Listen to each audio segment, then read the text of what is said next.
Well, hey, podcast listeners, I'm TJ. And I'm Julie. And in episode 60 of the Pixar Post podcast, we're going to continue our discussion surrounding our trip to Pixar for the Incredibles 2 press event. And this time we're going to talk about creating the worlds of Incredibles 2. Ooh. Looking at the house, the cities, the wonderful descriptions that come along with the development team, of why they chose the materials they used, and so on and so forth. So you guys are in for a treat. This is the clearest I've ever experienced getting a description of what a production designer does, the shading art director, the previs team, and then the sets department. Mm-hmm. Like, it's the cleanest, most easily describable, I guess, description. Yeah. that we've heard. Yeah, that we've heard. It's great. So I think you guys are really going to enjoy it. It's a just over 40-minute interview that we had. And that's cutting out all like the technical stuff and all those other kind of things. So it was like an hour originally, or a little less than that. But it was a great session. So we really hope you guys enjoy it. But before we dive into that too deep, we're not going to do trivia this time. We're actually just going to, because of the length of that interview, we're going to talk about so much stuff is coming out for Incredibles 2. Mm-hmm. Everything from merchandise to screenings for the film. So what do you say we chat about some of these things first? Okie dokie. All right. So we have a little bit of a Incredibles 2 PSA, public service announcement, if you will, first. So if you're not already chatting with other people in the Pixar Post forum, you should be. So there's some fun conversations going on regarding Incredibles 2. So people sharing bus stop posters that they're seeing. Yes. Which is pretty cool. Even some debate going on as far as some questions or inconsistencies with the film. We're going to talk about one of those a little bit later. Like, for instance, one of them is people are wondering why the first film and the second film all of a sudden shift cities. So when the first film ends, we're leaving that, and that is in Metroville. Mm-hmm. So Dash's race, Metroville City is where they live.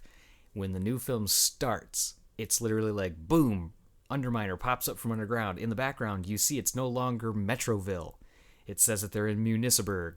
So it's the same stadium right outside the school where Violet's bumping into Tony Ridinger and all that kind of stuff. Why all of a sudden did they switch cities? So it's interesting.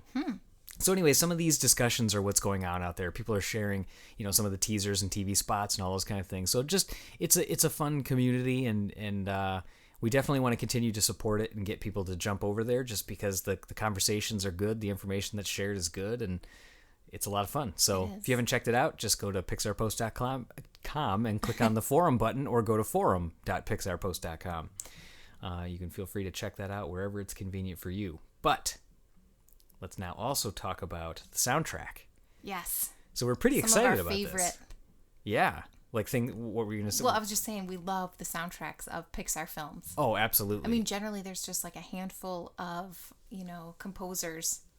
Yeah, there are, yeah. That Pixar works with. And Michael Giacchino, we are fans. He is back, yes. So his first feature-length film that he did some Medal of Honor work for a game and some other things before this, but his first feature-length film was the first Incredibles. So this is pretty cool that he's going to be welcomed back, because think about how much is different now. Mm-hmm. He just completed the latest Jurassic World. Oh, I mean, he did, what, Star Wars? Yeah, I mean, he's done so many different things now, and to think that his first feature-length film was the first Incredibles is really neat. Right. So, well, he did Lost before that, right? Yeah, but feature-length film. Yeah, feature. Like, so that's what I'm saying. Yeah. Like, he did Lost. Lost was kind of concurrent with that. Because Lost was like right at the very beginning. I think that was like that 2003-04 time frame. Yeah, it was starting around there. Because it ended, I think, 10 years ago. It had to be more than that. Well, no, you're probably about right. Yeah, because it was like 8 seasons, right? I think. Like that. Right. Yeah, so it was early 2000s that it was like a big deal, that everybody was talking about it. Early to mid. Yeah. But anyways, it's just cool that he's coming back, and he's gonna. It's almost like when you think of like Toy Story, it has to be Randy Newman. Yes. When you think of Finding Nemo, Finding Dory, it has to be Thomas Newman. Right. So there's these correlations that go together, and Michael you had noted that, like, his score, Michael's score, is more of like a upbeat, like jazzier take on some of the old compositions from Incredibles. Right. Yeah, exactly. So what's interesting though is somebody had commented in the forum that they think that clip that was actually in what you're referencing is the newest teaser that was out, right, that had the music in it, and somebody said that's actually from the video game that he recorded. That he also did that. I don't know, because we don't have it to reference. We had to look into that actually, but regardless, that's what we've been hearing anyways. That it's like, a more upbeat, jazzed up version of the last one, which is like, the Bond-ish, the Bond films from the 60s and all that kind of stuff. It's got that 60s futuristic feel, just like the visuals of the movie do. But one of the things we always like are his punny titles. Yes. So we got the list was originally on Film Music Reporter, but we ended up putting it in our post as well. So it's not on, the list isn't on Amazon or Barnes & Noble yet as far as the tracks. So if you haven't seen them and you're not avoiding spoilers, and I should say really anything we're going to talk about in this interview, although nothing's super revealing about the plot, there still could be things. So if you're avoiding spoilers, watch out. But a couple of these song titles, the punny song titles, A Bridge Too Par instead of A Bridge Too Far, Together and Forever, yes, instead of Together and Forever, which is great, A Dash of Reality, and then he also did In Credits again. Aha. So I've had this discussion with other people that no composer would ever name the song the same two things. Right. But I guess there's a technicality here, because in the first film, when he does the end credits song, he calls it the in credits. This one is just called In Credits. Right. So is that the same thing? Are we assuming are we calling it the same thing? No, it's different. Well, because it's not, this film's not called The Incredibles 2. Darn it, you're right. It's That's probably Incredibles exactly 2. why he did it. Yeah, that's the first thing I thought of. I didn't. Well, that's why I'm here. That's right. So we're excited to hear how some of those puns come into play when we see the visuals of the film, too. Mm-hmm. That's certainly what he's known for. I wonder if he has like a writing team that helps him come up with those. Because after a while, with as many soundtracks as he does, and the amount of time he's got to spend composing, how could he have time to also come up with all these kooky titles? I don't know. I think he's just kind of like a savant with that. Mm-hmm. I think it just comes to him. It might. Yeah. We'll have to talk to him and ask him. I know. That sounds I should have asked him during Coco. Yes, you should have. I'm still jealous about that, by the way. That you were in the same room as him, feet away. But the soundtrack, it actually says on Amazon and Barnes & Noble, it says that the release date is June 29th, which is pretty uncommon because usually it comes out like a week or two before the film. Right. Or on the day of the film. Right. And so I wonder if my first thought was, is this because of the Brad Bird effect?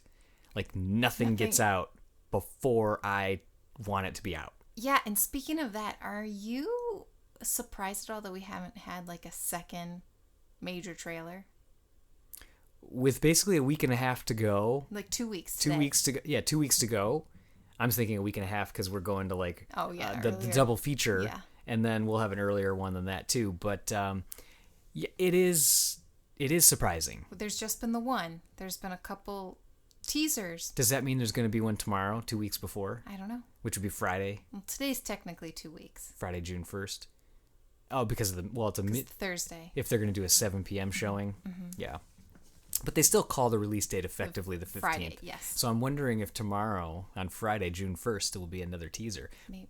By the time you're listening to this, you'll probably know. You'll probably know. Because we're talking about it right now on the evening of the 31st. But I also like the fact that the soundtrack has some theme songs on it. So they're the theme songs from those fake YouTube commercials, which were released for Frozone, Elastigirl, and Mr. Incredible. Yep. So those are going to be on there, which is cool. I like the jingly type stuff. Right. Like so he's vintage toy commercials. Yeah. So he did that for Old Timer, like from Oh, Toy yeah. Story, that Toy Story of Terror. Like, Ugh, tuna. that's still one of our favorite That's lines. one of our favorite. And if you don't know what we're talking about, it's the old timer is the clock that's in Toy Story of Terror, Toy Story of Terror. Yep. the TV special, and he's like a kind of grumpy old man a little bit. So there's like a vintage toy commercial where this little kid is playing with a clock. He puts down like the front of his like bike or his like 3-wheeler tricycle. Did he do the music for like the "Do No Harm, Cough in Your Arm"? Ooh, I don't know if he did that. I think he must have, because he did the Probably, 'cause whole he did special. yeah. Right. I know that was written, I think, with Alex Mandel and Mark Walsh. Oh, okay. Do no harm, cough in your arm. But anyway, so there's some theme songs on there. One called Chad Tonight Talk Show Theme, and then there's Chad Tonight Newscast Bumper. I can't wait to hear what these are, because we know nothing of what this Chad Tonight is. Yeah, it'll probably be just like a Jimmy Fallon kind of Yeah, totally. talk show. But if it's going to be like Chad Tonight Talk Show, it sounds like it's going to be like a guest, like probably Mrs. Incredible will be a guest on like Jimmy Fallon. Mm-hmm. Yeah, Elastigirl will be a guest. I think that's going to be super cool. So that'll be like the Triple Dent Gum song, I bet. Like his little newscast bumper. It'll be like, tonight. Yeah, like something like that. Mm-hmm. I'm excited. Anything else you're thinking on the soundtrack? No, I don't think so. Okay, so the next thing I'm going to bring up might spur you to go off on a tangent. Oh, no. It's late. JanSport. Oh. Yes. Explain what they are. So we're talking about other merch that's coming. Yeah, so this is merchandise. So JanSport, which that was like my backpack of choice growing up as a kid. Mm-hmm. I always had a JanSport, except there was a few years that I rocked a red LL Bean backpack. But when I got a little older, it was just purely JanSport. Right. Well, JanSport today released their Incredibles line of merchandise, and holy bananas. Oh, holy bananas. There's like 20 prints. How many are there realistically? There's like 6 or 7? No, there's like 12, I think. Okay. There's quite a bit. Okay. Yeah, there's one just over Violet. There's one of like the whole family. There's just one with the logo. One. There's one of Edna. There's Right. one of like all the family. Then there's a couple of all the families. Well, I want the black one. That just has the logo. That with just the logos. Right. Yeah, there's it's like all black backpack, and then there's gray logos all over it, and then a couple of them are the color versions. the colorful versions. Right. And they're amazing. Yeah. And then there's lots of artwork by Eric Tan, Mm-hmm. who's the, I believe he works for Disney Consumer Products. He does the artwork there, but his artwork is all over The Incredibles. Yeah, absolutely. And it's amazing. And we need to buy that backpack tonight. I need it. But they've been doing a whole bunch of other stuff. Something that's kind of been under the wire a little bit too, that I'm excited for. So like not totally to the same level of excitement that you are over the backpacks, but the Asics shoes. Yes. So there's running shoes for men, women, and kids. And the men version, and I think the women version too, not the kids, they have a runner version, and then they have one for like weightlifting and like training. They have other versions of them. And I wish the designs were more bold, but in a way I also appreciate it. Much like I love wearing my Cars 3 New Balance shoes. Right. The Vazi Pace shoes. I love those because they're also subtle, so I can wear them to work on like casual days or whatever it might be, or when we go out and nobody knows they're Cars ones unless they look close. But it's the same thing with these Asics ones. So we're going to be doing a post about that coming up. We're going to talk about those some more. Hopefully get a pair to review as well. But they've been doing glass coasters with, again, that artwork from Eric Tan. They're doing a ton of clothing. Yes. More so than I think I've seen in other films. Well, Tina Turk, a designer who does lots of swimwear. Is it Tina Turk or Tina Twerk or something? I don't know. Tina Turk? I think it's Tina Turk. Okay. You're probably better than I am on this. Yeah, well, she just released a whole Incredibles line of merchandise with bathing suits and some workout gear. It's really cool. Yeah, absolutely. Lots of cool stuff. But I think the clothing makes sense this time because of the fact that it's so relatable, because it's people in the film. So I think the idea is that people are going to want to wear clothes like that are mirroring. Yeah, I guess. Yeah, I don't know. I don't know. I just feel like I've seen more between like tank tops and t-shirts and shorts and workout shirts and swim shirts and swim like bikinis and like there's just a lot. Yeah, there's a lot of apparel. Yeah, you're right. I think it's great. No, I do too. Yeah, but I it's cool. Yeah, but you know what? There's still I guess because there's action figures. Oh, speaking of action figures. Okay, speak of the action figures. I just thought of this as I was like talking about it. I really, really hope that we get an action series set released of the wannabe supers. Oh my gosh. If they don't do that as well as some of the other supers, wink wink. Yeah. They need to. Like Reflux, Screech. Oh yeah. Brick, all those they need to. Supers. We just that would be cool. Just like the 6-inch figures, have them in like a 6-pack. They should all be together. You're right. They should all be together. Yeah. $100, 120. 120 bucks. I mean, if you make them nice, if like Mattel or somebody or Jakks Pacific or Thinkway, somebody does them right. 6-inch figures, have them like good, like nice. Yeah, you're not messing around. I'm not messing around. Yeah, I would pay like $100-$120 for those. Holy shimolies. If it was done right, $30 a pop. All right, I like it. As long as they were done right. All right. Yeah, I think that's absolutely great. I would love that. We would absolutely, I'm looking over at our shelf, we would have them proudly displayed right there. Yeah. Below our bing bong fathead. Yeah, 6 to 8 of them could be in a box. Probably 6. Mm-hmm. So I'd also like them to be miniature too. And I would love it if they were along with that Junior Supers line from Jakks Pacific, because I really like that Junior Supers line. I know you do. I don't know, there's something about it. But we were talking about this the other day when we were going through the Wiping My Tears Away Toys R Us again. Oh, I go there every other day. Yeah, we have to. You got to soak it all in. But we were talking about it the other day that we still feel slighted that there was never a Series 2 of the Coco's Collectibles toys, because we loved those too. Yeah, I do really like those. I know, there should have been that. Mm-hmm. Especially since they said Series 1 on it. Right. And we got some, characters like MC and things like that in there. I needed more of the family and... Yeah, but I mean, I guess we did get a lot of the characters, so... We got a lot, but I want more. I love the mini type figures. I know you do. I don't know why. I think it's because I can collect a lot of them and they don't take up a ton of space. Like the Finding Dory ones. I loved those Finding Dory ones. Oh, yeah. The ones that were in the, I'm air quoting, blind bags where you could just look at the back and see what it was. Right. But I loved those. Those were so cool. And we have the complete set of them. Mm-hmm. But if you get like a big set that's $120, I'm only going to get that one set. I'm not going to get them all. Right. But if you get me on the mini train, I'm going to keep buying them. Yeah, but so you buy both still, though. Well, we have to. Yeah. It's for research. It's for research purposes. So it's just more stuff. Exactly. So speaking of those Junior Supers, that line from, again, Jakks Pacific, there's been some Easter eggs that we've been spotting, not only in the trailers, but in the toys. So we saw the Chinese food takeout box that was in the fridge and also on the table. Yep. In some of the teasers and trailers that are out there. We saw the A113 on the Hydroliner. Mm-hmm. And then if you haven't seen that, check out our video review of that Hydroliner and you'll be able to see the Easter egg in there. But also, what other Easter eggs are we going to see? So there was an interview that BuzzFeed did with Brad Bird where he talked about, was there going to be a Toy Story 4 Easter egg? And he said, yeah, absolutely.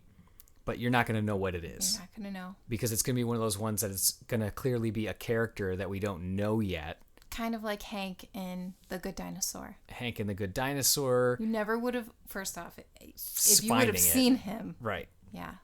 And then second off, you got like things like Doug barking at Remy in the opening sequence of Ratatouille when he's running through. Yeah, it was just a dog, yeah. But yeah, like we didn't know that dog Lotso had any significance. Yeah, Lotso and Up. You don't know that these things have any significance. So what we're going to have to look for are characters that look like really rendered, really detailed. Because those are the characters that are going to be the ones that are going to be front and center in the new film in Toy Story 4. But it's going to still be almost impossible to like see because you're not going to see them moving. Right. So, well, maybe, but anyways, that's just something to keep in mind. Could be one of Jack's toys or something, maybe. Yeah. It could be something on a box. Yeah, it could be, yeah. You never know. Never know. But I'm excited. I just love the hunt. I do too. So that leaves out the Luxo ball as well as the Pizza Planet truck. So the other things that we're going to have too are plenty of reused elements, which you'll hear in the interview that Nathan Farris, the set supervisor, talks about. That most of those items, like, we think a lot of things would be reused from movie to movie, but they can't, since A, they were either modeled so long ago or they have to be reworked in some way to fit the new designs. Like, he's like, you can't really just take a table from Andy's room and plop it in to the Incredibles set, because everything in the Incredibles is more angular. Andy's room would be more soft oak and all these other kind of things. So, like, they can't really, a lot of times you just got to redo them, they were talking about. So it's kind of cool. What's cool is actually on Instagram, we follow a Pixarian. Her name is Christina Farage, and she actually noted that she did the model work on Jack's stroller. Oh, cool. Yeah, she said that was like a lot of fun. I believe she did it in one of like her Instagram stories. Yeah, and she also commented on our post too that said that Nathan, she loved him, and that was her supervisor as well. Yeah. She's like, oh, he's such a nice guy, and he was so great to work with, and all this other kind of stuff. So, yeah, his session, we'll talk about that a little more. I don't want to get ahead of myself, but we'll talk a little bit about that too. Before we get to some of the screenings and then the interview, I also want to go back and talk about the art of Incredibles 2 for a quick second, because we had obviously already done the review. It was been out for a little bit. And that would actually contradict the whole Brad Bird holding everything, like the soundtrack. Like, you wouldn't release the art of book, but not the soundtrack. So who knows the reasoning for these release dates fully. But something that I wanted to talk about in there that I haven't seen talked about really anywhere yet was about Teddy Newton. And Teddy Newton was quoted quite a few times throughout the book, and he was brought on as a consultant. So if you look at his IMDb page, the Pixar Wikia, all these different sites that talk about Pixar and Teddy Newton, it still says he's there. But I still don't believe he is.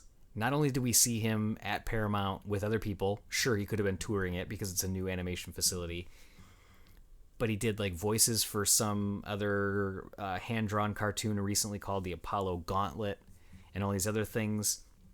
But there's no reason he would be brought on as a consultant if he wasn't at Pixar.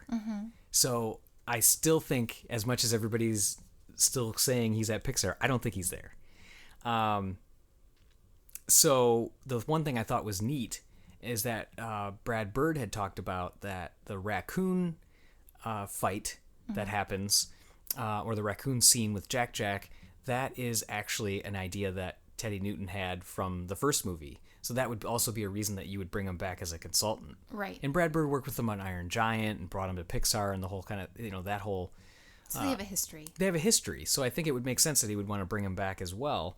But I thought it was really cool that, maybe he's not there, but he's still being brought back as a consultant.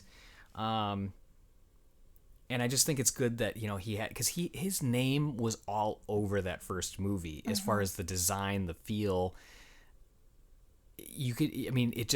it was soaked into everything. His appeal, especially on all the concept artwork and everything like that. So I thought that was neat that that was mentioned in the book quite a few times. So just something I wanted to throw out there. So if you haven't checked out that book, we have our review of it. Check that out as well. Again, any of these things that we're talking about will be in our show notes. Again, if you need to find those, you just go to pixarpost.com, click on the podcast button, and this is episode 60. You can check them out there. Let's talk about some screening opportunities, because I already said holy chamolis, but I'll say holy chamolis one more time. I think I said holy chamolis last time. There's lots of screenings. Yeah, there's lots of opportunities. So Pixar just tweeted out one today. So there's a screening opportunity at IMAX, AMC IMAX theaters in 6 cities. So if you're in Los Angeles, San Francisco, Boston, New York, Washington, D.C., or Miami, head to our site and check that out. You can see the movie on June 6th. So that's next week, 9 days before the June 15th release, or 7 days before the IMAX at AMC also double feature, which is on Wednesday, June 13th. So you can see the first one and then go see the second one right after it. It's a boom back-to-back, which is super cool. Which you'll be doing. I'm absolutely going to do. But those other screenings on June 6th, that's great. Los Angeles and San Francisco, I believe, said they were already sold out, so whoops. That's like already today. I know. And then, it was just LA, but it says not available. So I don't know if that's sold out or just not available yet. Right. You know, you don't know based on verbiage, like not available, it's sold out, or not available, not for sale yet. So then June 3rd through the 24th, there's lots of date options that are sprinkled throughout here for the different cities. If you're a D23 Gold member, there's an Incredibles mixer that's in San Francisco and Phoenix, but those are actually already sold out, so forget those.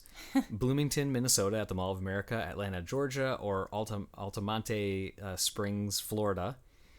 You can, if you're a Gold member, you can go. There's an opportunity to get like a grab bag, and then they give you discounts on merchandise, all these other things. So head to our site to get the link for that. Also on June 14th, there's an option to get just complimentary tickets if you're a Gold member. If you're in Chicago, Philadelphia, Salt Lake City, San Diego, or Boston, there's specific theaters again, though, so check out the link. Just crazy the amount of opportunities and listings they're getting people out there to want to see this. So that's pretty cool. That's awesome. Yeah, I like how much they're, just saying, hey, go see it. Get out there. There's AMC's partnering with them, D23, so more and more. This I thought was a good lead-in to our interview. Okay. So about the house listing on Zillow. I loved it. Okay, what did you like about it? I just loved everything. First off, so there's one scene that I already like wrote about it in a post like previously, about like the kitchen scene with Bob and the kids and stuff. Violet, and how he yep. said that like there was this one specific scene, and it's my favorite image that I've seen from like The Incredibles, and like one from like most like all of Pixar. Yeah. Not my favorite, but one of my favorite. Yeah, it stood out to you. It was stood out to visually me. stunning. It was just the the greenery in the background, like in the backyard, the lighting bouncing off, the reflections on the counter, the lighting that hits Jack's high chair, the different paint streaks on the cabinetry, just so much stuff in that scene. So I love that I could see images of the house without the characters too. Yeah. Because how I said in that, when I wrote about that post, is, wow, this looks like a live action shot with cartoon characters. Mm-hmm. And seeing that Zillow post was like, oh my gosh, this looks like a real place. Yeah. That I could go to. Yeah. And the master bedroom, I was like geeking out over that. Yeah. I think that is like, it's super cool. Phenomenally done. Yep. The wood grain on the walls, like the built-ins, is so like 60s, like just like mid-century, and I love it. And that artwork on the walls that was like just like, what is it? Like the detail and like the I'm trying to use, I can't think of the word. I'm trying to like just the different levels. Okay, yeah. It's just very textured. That's what I was looking for. And it was like a brass art piece, and I loved it. Yeah. I was like, I just thought that was very clever marketing. It's a very clever marketing piece. And it tied perfectly. We were like, yes, when we were going to be releasing on the 31st, the morning of. Right. The early afternoon, the post that we did about designing the house. So that's like a breakout even more of the interview we're about to share, with pictures and images from the studio. So if you haven't checked that out, you're going to want to as well. There's also some quotes that I put in there from the Art of book, like one from Don Shank, when you said like you got geeked like looking at the rooms and everything, where Don Shank said, I did some of the layout and set design of some of these rooms, and I imagine the scenes that are happening in the rooms, and then I figure, what do I really need in here? So he sees an empty room, and he's like, what do I need to put in here based on what I think they would be doing in this room? And then he said he gets so into it that he hates having to pass the project off, because he's like, in my head, I live there. Oh yeah. Because he gets so deep into it, right, that he's like, I live there. And that's one of the things you guys are going to hear in this interview, is just the ridiculous level of passion and dedication that, again, Ralph Eggleston, the production designer, Bryn Imagire, the shading art director, Philip Metschan, the visual designer, and Nathan Farris, the set supervisor, you're gonna hear that same passion coming out of them. you're going to hear these details, like you talked about that scene where you can see the light reflecting off the countertops. It's that terrazzo counter and flooring, and it's an aggregate material that everyone walks on, so it has to be very detailed. So there's layers upon layers upon layers. And there's just all these things that you'll hear them get into, all the nitty-gritty of the decisions they made, the research trips that they took to Palm Springs, Florida. And then, like I said, great descriptions of what a production designer does, the visual designer, and the set supervisor. That's the one, Nathan Farris, is that you're really going to hear a lot of details. He breaks up the 5 subdivisions that are within that group, the sets group. So let's go ahead and play that interview and enjoy. We're going to talk about how we built the world of the film. And we're going to start with some design and walk through the entire process all the way through previs and modeling. So the people that are talking this morning are me, I'm Ralph Eggleston, production designer. This is Bryn Imagire, art director for textures and also costume design. Philip Metschan, who's our director of previs, and Nathan Farris, who is our director of sets. He kind of did everything. So made it all real. One of the things, what a production designer does and what an art director does is we design the overall look of the film and the specifics. And what we do is build corrals of information, visual information that we hope everyone can kind of understand and kind of contribute to. So the realms of things that we kind of influence are the character designs. We have to design our actors and the environments. Every part of the world that you see, nothing's free. It's all built from scratch. Props and dressing, and we just kind of organize a lot of it, and then work with sets to make sure that it can, they're brilliant at implementing it too. And costumes and the costume changes, textures throughout the entire film, and lighting. We don't, again, like with all of this, we're just the starting point. We have lots of other folks in other departments that influence this and work with us. So I've started this film 3 years ago, which is actually the second shortest film I've ever worked on at Pixar after Toy Story, which is only 2.5. I only worked on 2 years. On this? Yeah, that's yeah. right. We actually stole Bryn from Coco. She did Coco, and she was literally finishing, and then she jumped on to Incredibles 2 to help us out. So, but here's a really great example of some of the architecture that we had fun with mid-century. It's a really cool idea of mid-century mundane. That's not the coolest buildings, it's the stuff in between the coolest buildings of mid-century. So we used a lot of this in some of the design of the city of Municipburg. And there's really, it's easy to find like colors and textures, palettes that are specific to mid-century design. So we sort of just picked up on those cues and used them throughout the film. Yeah. It's actually easy to find really cool looking mid-century architecture. It's harder to find stuff that is less identifiable, little elements here and there like breeze blocks and repeated patterns and things like that. So it was a lot of fun. Photography of Ezra Stoller, among others.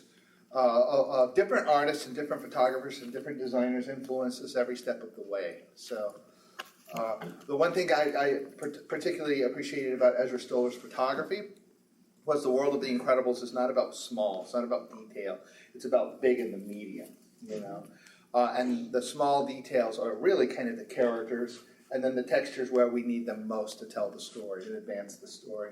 If there are no textures on anything, you'll know it will feel wrong. Yeah. Safari Court is where the family has been living for 3 months since the Manta jet was destroyed and what's his name, Syndrome died. So, one room motel they've all lived in for a long time, going a little bit stir crazy. And then those are some initial designs. And then Bryn would take this and...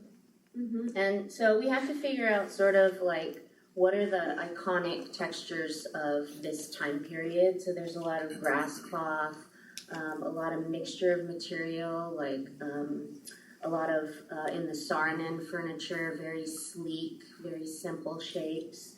A lot of the fabrics are really nubbly and textured-y.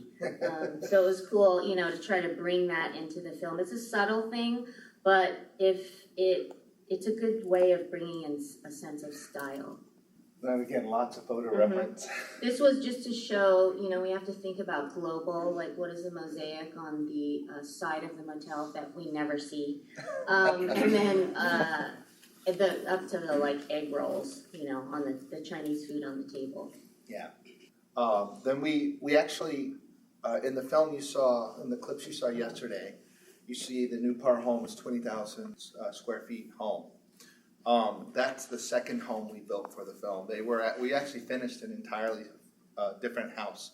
It was roughly, the house from the original film there, Eichler, was roughly 1,300 square feet.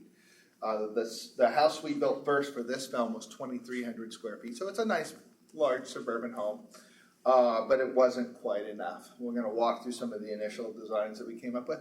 Brad wanted an arrow up, whereas the original film, it was kind of looking down. The poor family was kind of under duress. In this film, they're actually doing a little bit better, and he wanted an arrow up. The arrow up in the center actually started coming across as a home from the 40s, like a Levittown home, which I didn't feel like was very mid-century, even though it was a little. And I kept drawing rockets taking off. And Brad said, no, I don't know if I want that, so let's just kind of go with an arrow up. So we found ways of doing that, off-centering the arrow just a bit. And some great range, case study homes, Eames homes, reference. And this is the original designs for the first home. Philip's going to show you a previs walkthrough of that. We were in lighting, and we threw it all away. I really love terrazzo floors, and so because it's such a big element in any kind of aggregate material in mid-century, they used like rocks embedded in grout or marble or stone. Terrazzo was a really expensive material back then, and today it would probably cost lots of money to make do it right. And so we felt like, because the house is so fabulous, we're going to put terrazzo everywhere.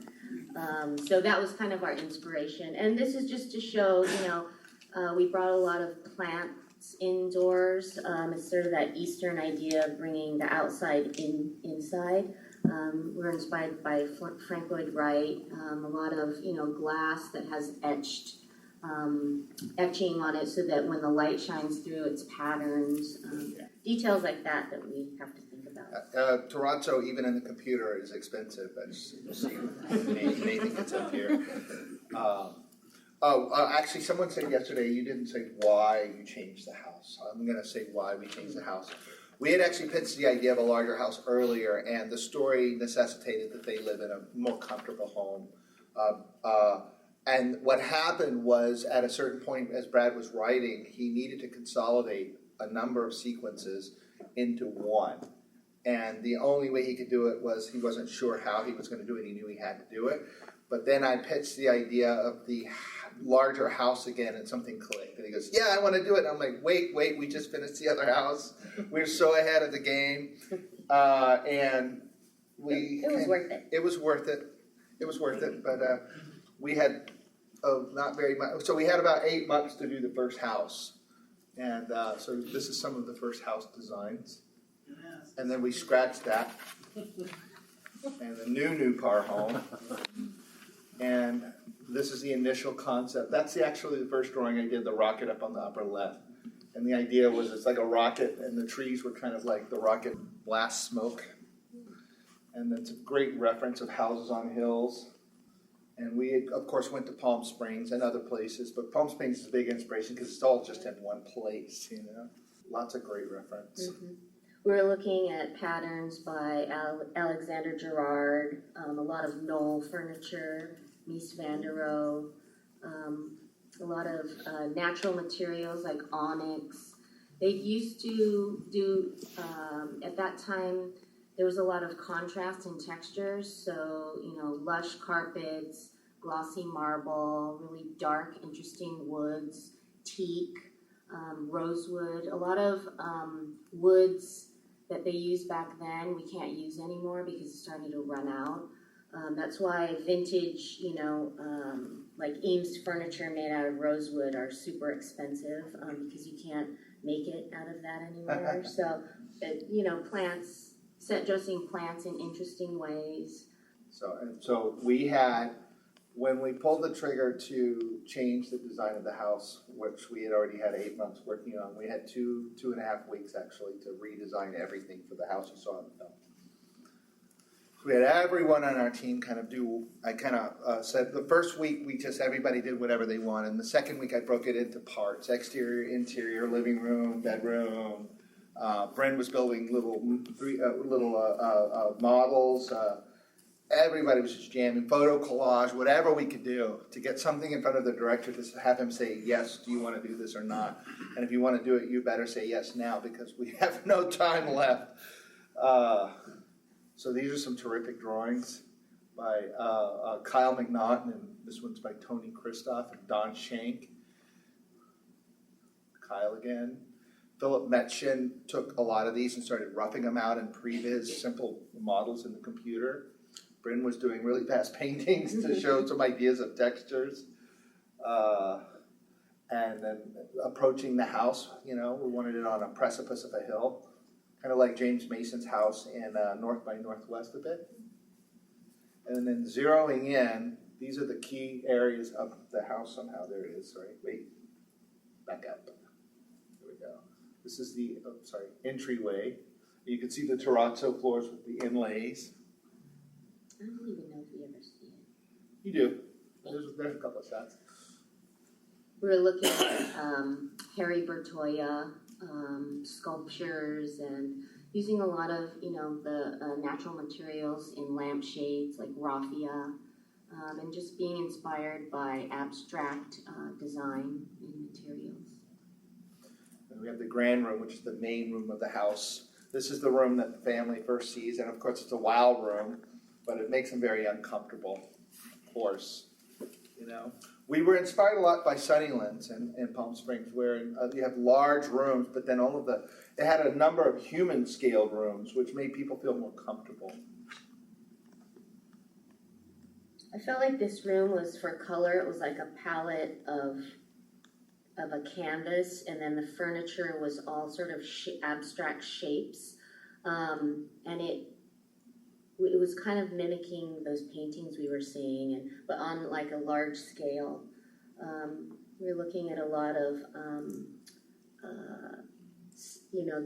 where the furniture is kind of in a shape. So I tried to keep the colors as that in abstract shapes. A lot of the larger elements are fairly neutral too, so that the furniture and other things were the art of the room. Really. They're like accents, little color accents. Kitchen area, we spend a lot of time in there. Really great materials for the kitchen. I mean, this is so much fun. There's so much reference on mid-century everything, This is Bob's Den. We once spent more time in here. Again, the water running through every room was just an annoyance to them. At first it was so cool, and then it's just an annoyance. I still like it. I mean, I love it too. The bottom of the swimming pool is the top of the den. That's in the film. We had a great mural that was designed by Bryn. It's going to be the mosaic. There it is on the left. And then we never see We never see it. We did a lot of that on this show. On the master bedroom. One of the things that had next on top of it was an observatory at one point. We had a blast doing this though. And then actually making it work for the film was the pain, The cool thing about working with Brad is that he always wants it to be the best and most awesome. The best and most everything. Yeah. And then it's one of the things we wanted to do on this film is kind of set it in place as though it were real and only cheat when we absolutely had to.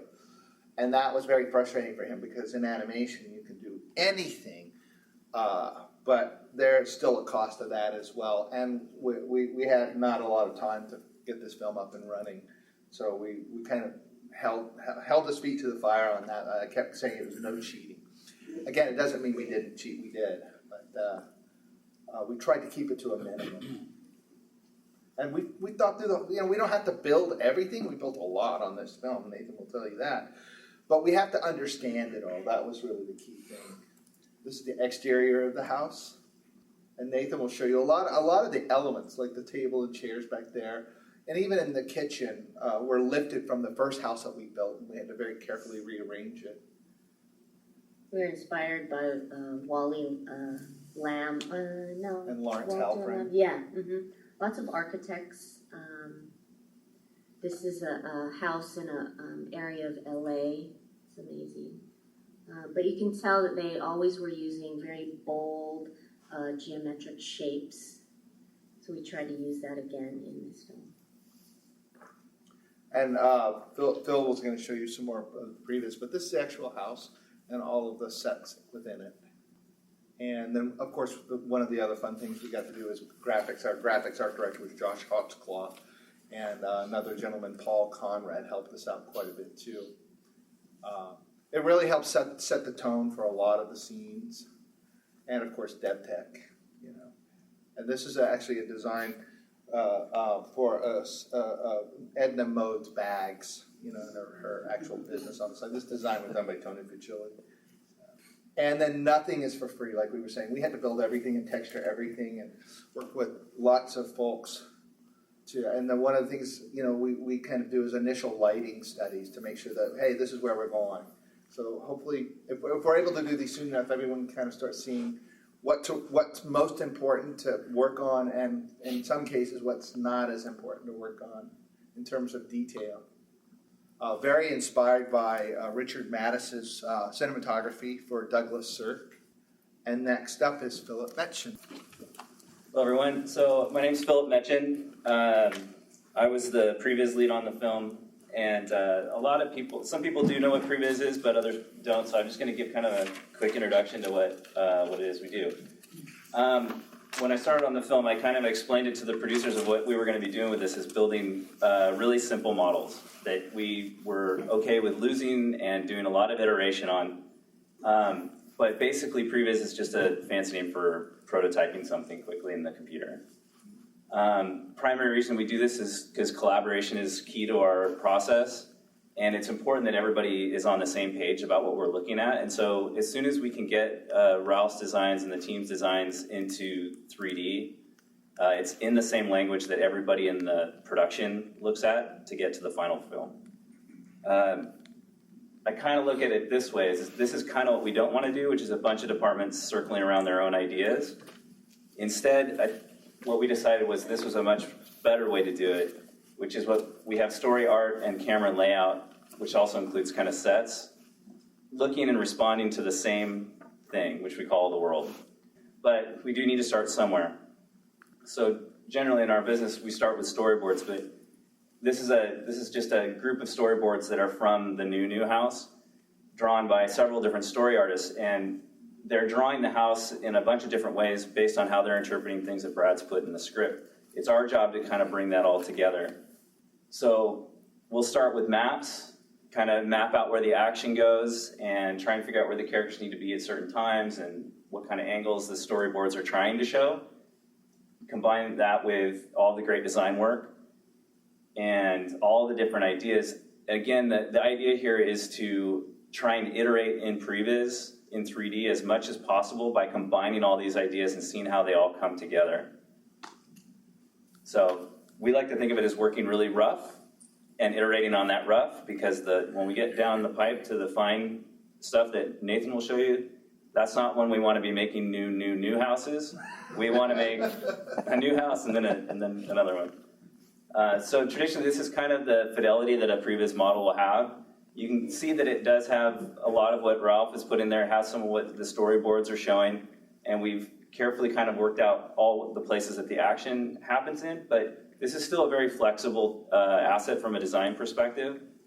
We can change it, in a matter of days or hours to deal with different things that have come up in the story. So there's just another view from the back of the house. And then one of the first passes at the interior spaces. We're trying to figure out scale. We're trying to figure out the character of it. We're trying to get some idea of how the characters actually feel in this space and if it's achieving what we want it to achieve story-wise.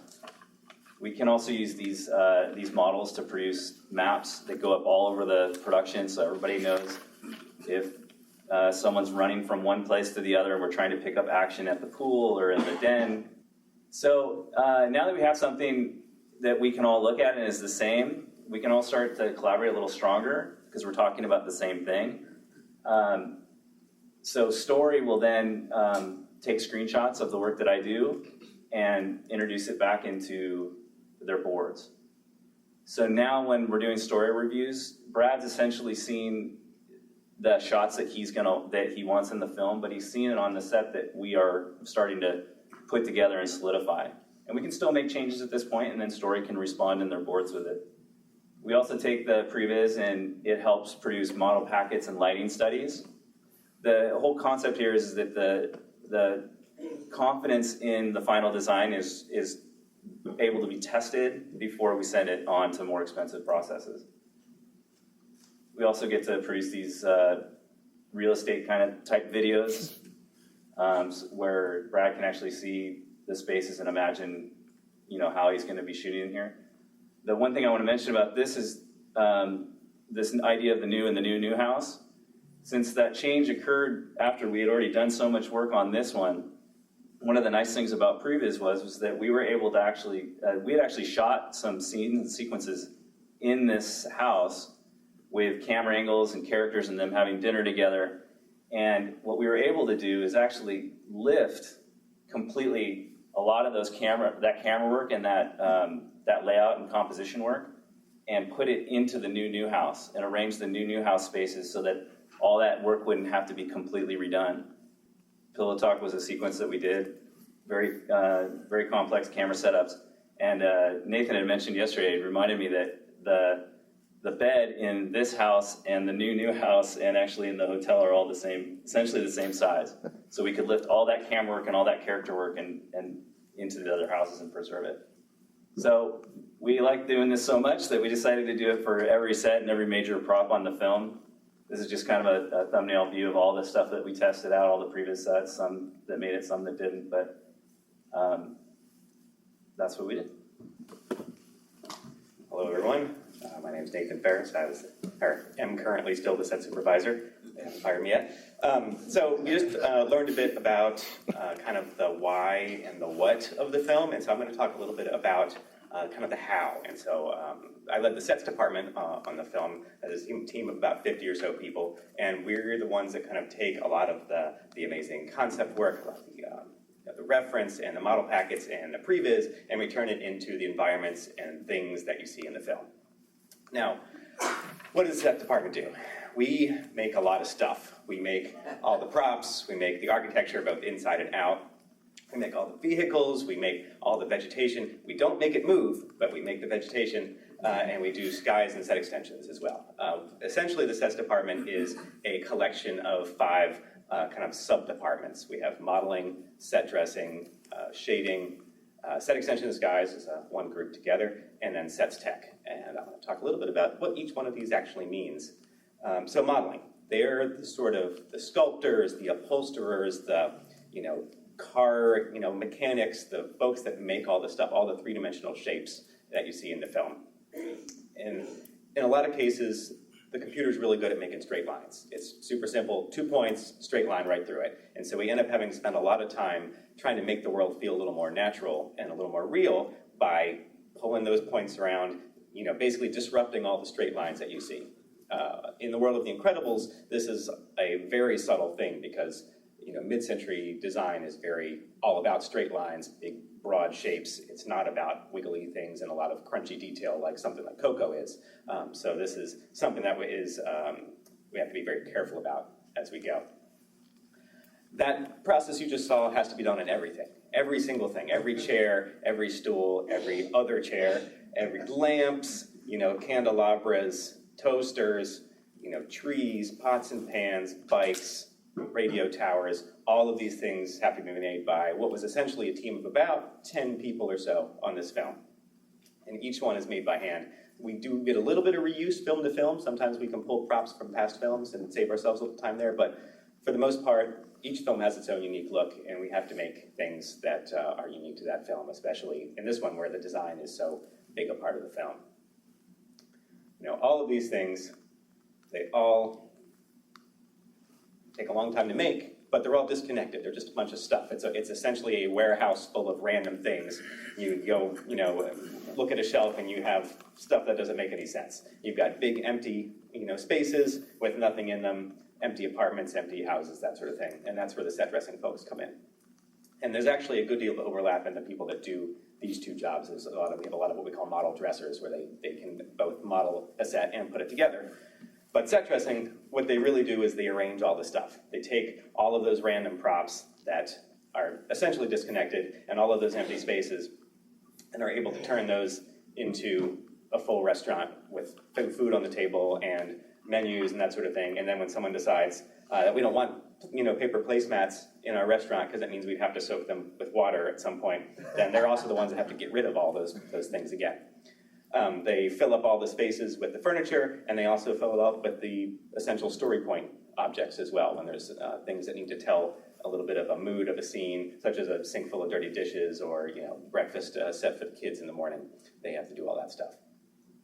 They also do kind of the architecting for downstream departments on a technical level. They've set it up so that all of our chunks of the house are connected and split up into separate pieces so that lighting and animation and layout and everybody downstream from us can work with those things in a piece-by-piece basis, and it's not a one giant house full of stuff. It's, if we're only having a scene in the master bedroom, you only load the scene, that amount of the set, that sort of thing.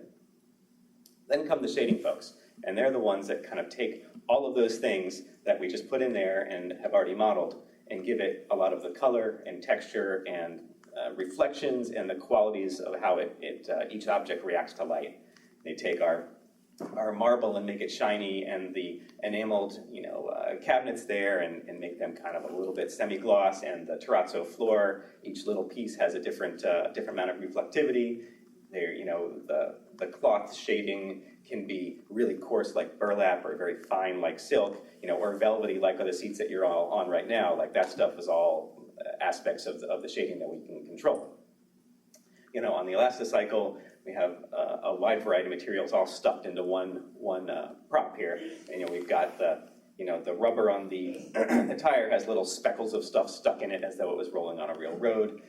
The leather has all of the nice grain to it.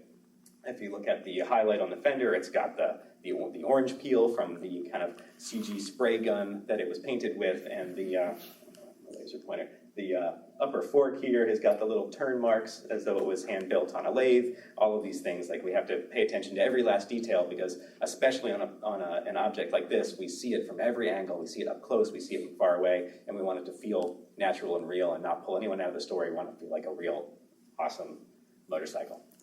Now, Bryn mentioned the terrazzo flooring earlier, and it's something that it's what everybody walks on and so many of the sets of the film, and it's such a mundane thing that it actually, I figured it was worth mentioning because it's actually a fairly complex surface for us to make. It is an aggregate material in the real terrazzo, and it's different chunks of marble and stone and various things all poured together with filler material, and it's ground down smooth. And so what you end up with is each little square is a different kind of stone. For our purposes, when we build that in the shading, we start with a number of different textures that you see over there on the right, the different kinds of stone. And these are just two-dimensional photographs of stone, that sort of thing. And then our shading artist who did this, Ben Beach, he made this colorful texture here, which allows us to assign those textures differently to different colors, so that what we do is we layer this thing up, and this is kind of our base filler stone, and then we start layering in some of those other textures using that kind of party-colored map. One more there, but of course this is now, it's just a flat color. Doesn't look like a floor, it just looks like a speckledy rock. So we start adding in reflections, and then using those same textures that we're using for color, we also can add a little bit of displacement, a little bit of breakup on the reflections, and make it feel like each piece of that rock is reflecting light in a slightly different manner. We also then add on a little bit of dirt to make it feel a little bit more lived in, and because of the way terrazzo is poured, we add these little metal things here, because it's poured in big squares to make it feel like a real floor. And then we can also then change those textures out if we need green flooring or if we want it to be a mixture of light and green.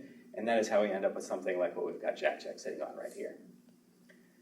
So that's kind of a little bit about the world that's close to us. Now, the set extension and disguise folks, they deal with the world that's far away. It's the big part of the world, the big cities in the background, the big broad skies, that sort of thing. When I started on this film about 2 years ago or so, there was a lot of talk about cities. And from a set's perspective, a city is a terrifying thing.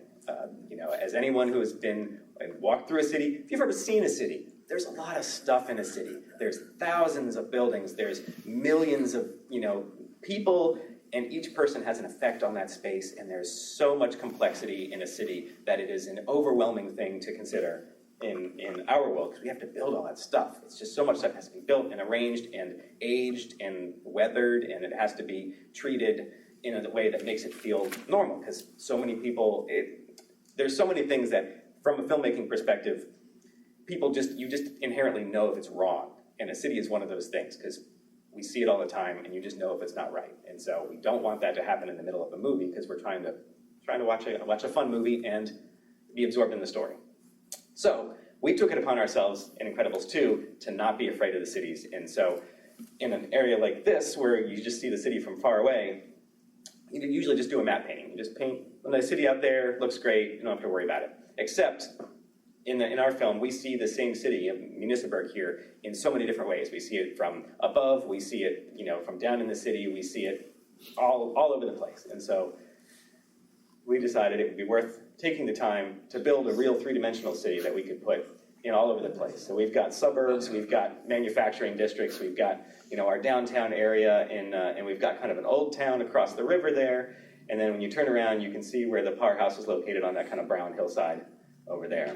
This is just our kind of screen capture, not a real rendering, but you get an idea of what's actually out there. And so we can see this, we can use this same set extension for so many different purposes throughout the film, and the same with New Urbum as well. We have another one of these for that city. The skies actually use a lot of the technology from The Good Dinosaur, and they have kind of a nice set of clouds that they developed for that film. A lot of really groundbreaking cloud work was developed on a technical side for that, and we keep using some of that. And so they arrange all of these clouds in a three-dimensional space, and then they kind of deliver to the lighting department a nice key light, a little bit of fill light, and then a nice backdrop for that, and that gets layered in for every single shot, and that needs to be done for every sequence. Usually every sequence has a unique sky setup built for it, and then it's rendered out shot by shot. There's a bit of work, and this is often done by the set dressing folks we talked about earlier, where we fine-tune so much stuff on a shot-by-shot basis. So it would be really awesome if we could just deliver, here's your house, make your movie in your house, good luck, and then be done with it. But the reality is, there's a lot of work. That's what happens when we deliver here's a winding road through the hills, and it's got a bunch of trees on it, and then they figure out where's the best curve to shoot the limo driving along this, and then we realize, there's a weird kind of watermelon texture on the ground, and we've got a couple trees, and this isn't going to cut it. And so we have to do a shot-by-shot tuning and add in grass and stones and more bushes and better trees, and frame our Munisipburg in the background a little bit better, and work on our road shading and tune this all up so that it looks just right for the film. And sometimes it's broad like that, where we really have to do a lot of work in a single shot. Like this, if you actually watch through the steps here, you can actually see this is also while we were developing our Munisipburg set extension. But sometimes we just do a little bit of framing, like these trees that you're seeing here and here, to kind of round out this shape and draw the eye into the middle and get that together. And other times it's just little subtle stuff. Like here they're just sitting by the pool, it's a quiet moment, and just to add a little bit of reality, we just throw a couple dead leaves in the pool here for just a little bit of texture. So sets tech, they're kind of the unsung heroes of the sets department. They're the folks that do a lot of coding, they do a lot of support, they kind of keep everything running, the big machine that is the sets department. They're the ones that keep it all running, and they're also the ones that take away all the stuff that we put in there. As an example, I think you all saw the Stop the Tunneler sequence last night, is that right? Up here in the corner, that's the sequence as it is in the film. Down here is what we call a 360 render, and that is a 360-degree camera that sees the whole world, and that little red square in the middle is the frame. And so you can see all the stuff that's missing outside of the frame. And so what the sets tech folks do is what we call pruning, and they just basically everything that's not specifically needed for that exact shot, it gets taken away. It's turned off so that you don't have to run it through the pipeline. We don't have to render it. It's not in memory. It's not taking up space on the, on our server farm, any of that kind of thing. And so this is done on a shot-by-shot basis. For most shots, it's about every 5th frame, something like that. And then sometimes if there's a lot of fast motion, we have to tune that a little bit differently, but you probably noticed there's all kinds of stuff that turns on and off in the process, like cars disappear, crowds disappear, all kinds of things turn on and off as they enter frame, that sort of deal. Bob's doesn't have legs in some shots, things like that. And all that stuff, all that camera dressing, all of that pruning, all of these things get done for about 2,200 shots in the whole film.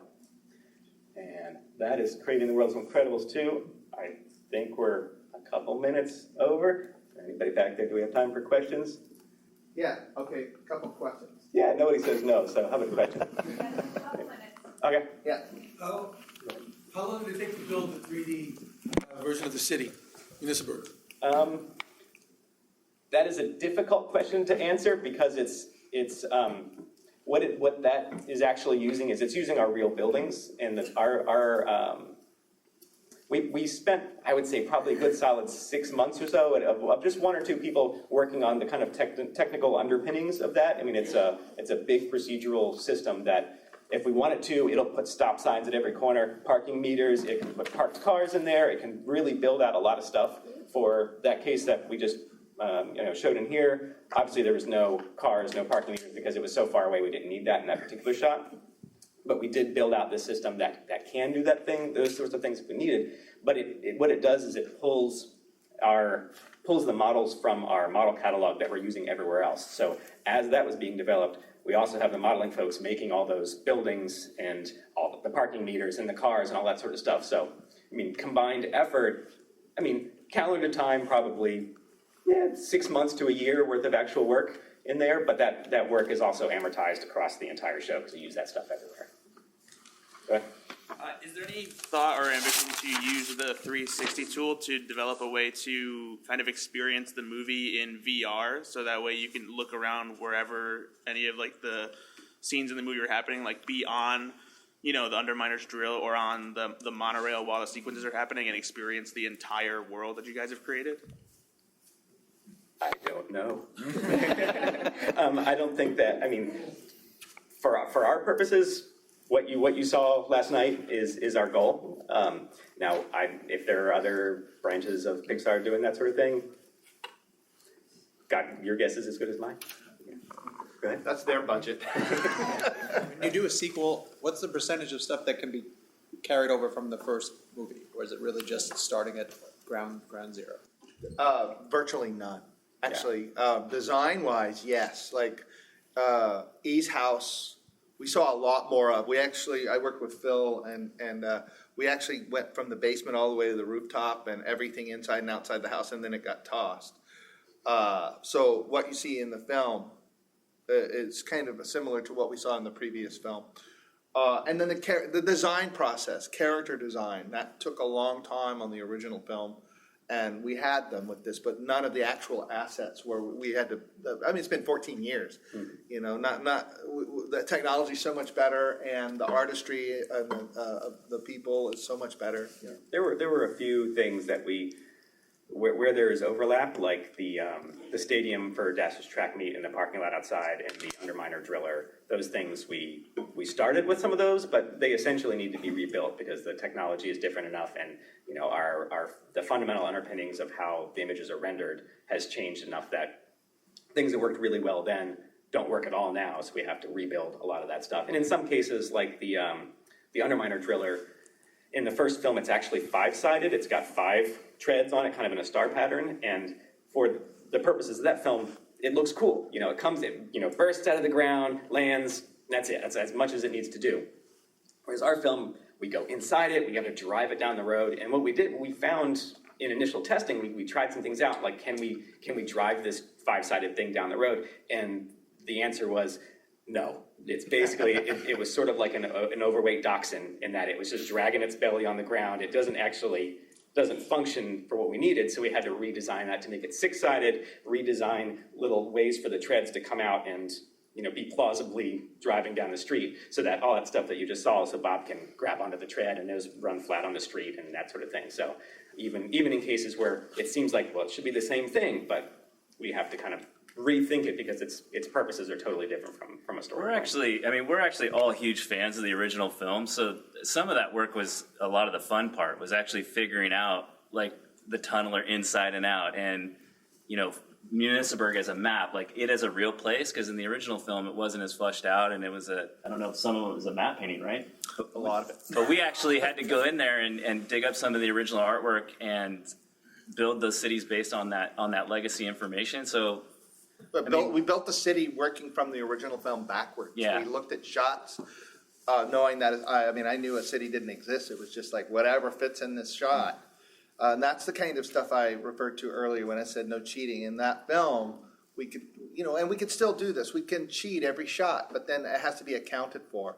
Where the effects might be a different scale on every shot. Well, we can't afford to redo the effect on every shot at a different scale anymore. And we were moving so fast on this show when we switched places with Toy Story 4 in terms of release. Just, it happens a lot. But we had a year less time suddenly. So we really took advantage of that no cheating clause to kind of make sure that we could do this. But one of the other things we did that was interesting was, as you watch the film, we intentionally, and I hope I'm using this the right way, kind of withheld what we can do now technically at the beginning of the film a bit, all the way up to the moment the Underminer vehicle goes back underground. That's where we kind of kick into high gear. When it comes back above ground, it's like everything we can do now. So we always imagine the midnight screening of the first film leading into this film, and we didn't want an immediate jump.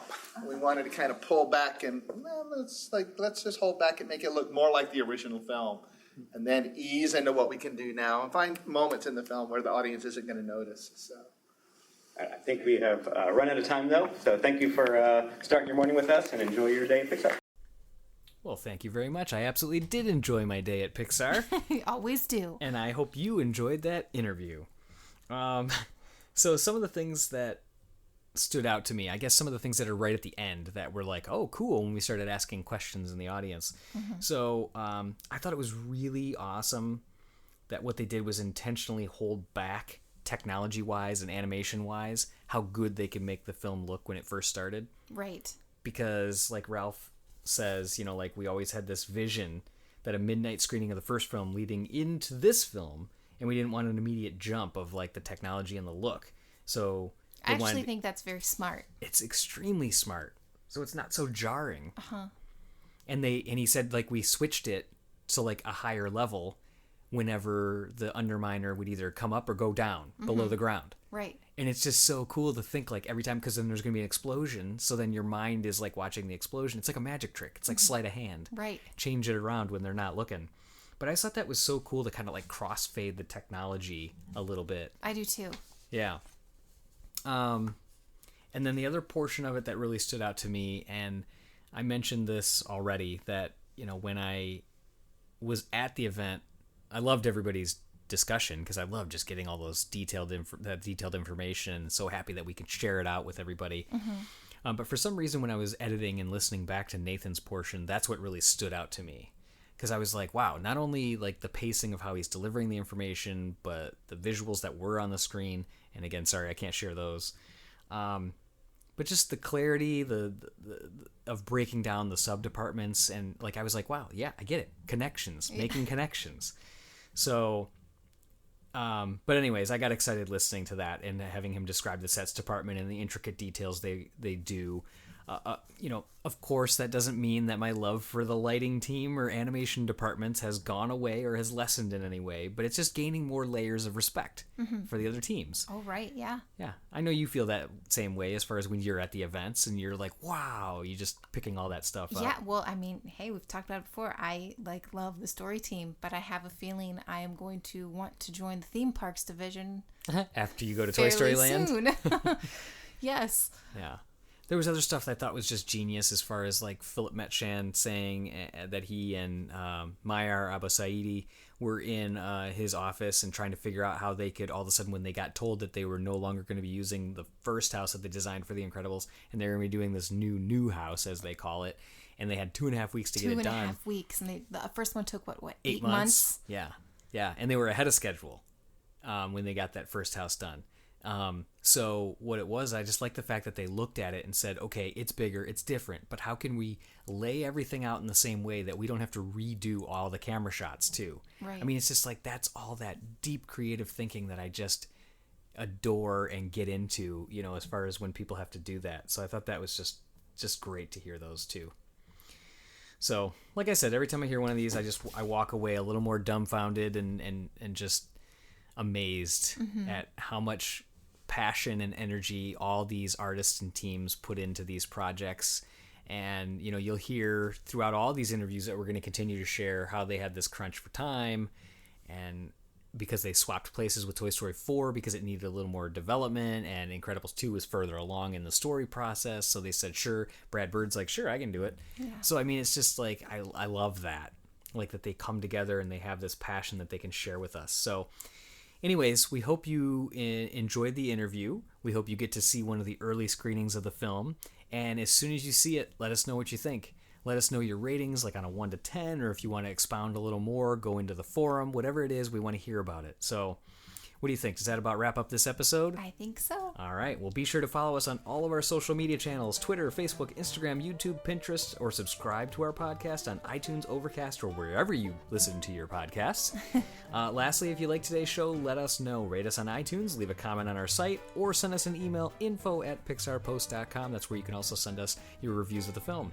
All right, well, signing off as usual, I'm TJ. And I'm Julie. And be sure to stay tuned to PixarPost.com all week for the latest Pixar news. Bye-bye.